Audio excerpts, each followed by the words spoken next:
कीमती पत्थर की कहानी। एक बार की बात है, एक बुद्धिमान बूढ़ी औरत हिमालय के पहाड़ों से यात्रा कर रही थी।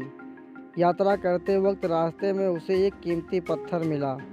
बूढ़ी औरत रास्ते से उस कीमती पत्थर को उठाकर अपनी बैग में रख लिया और अपनी यात्रा जारी रखी।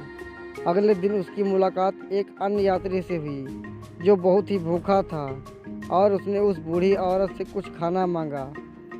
उसने उस व्यक्ति को खाना देने के लिए अपना बैग खोला। जब बूढ़ी औरत ने अपना बैग खोला तो व्यक्ति ने उसके बैग में उस कीमती पत्थर को देख लिया।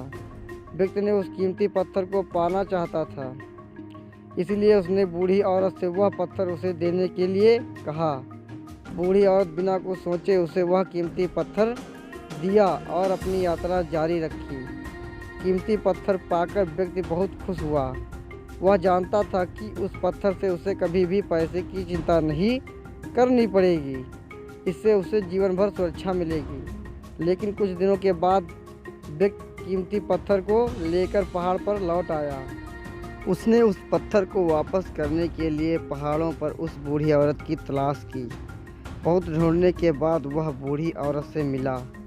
जैसे ही व्यक्ति ने उस बूढ़ी औरत को देखा, वह उसके पास गया और कहा, उस कीमती पत्थर को उस दिन हमें देने के लिए आपका धन्यवाद है, लेकिन आज मैं आपको वह पत्थर वापस करने के लिए आया हूँ, इस उम्मीद के साथ कि आप मुझे और भी कीमती कुछ दे सकते हैं। कृपया मुझे वह दीजिए जो आपके भीतर है, जिसने आपको कुछ सोचे बिना मुझे वह कीमती पत्थर देने में सक्षम बनाया।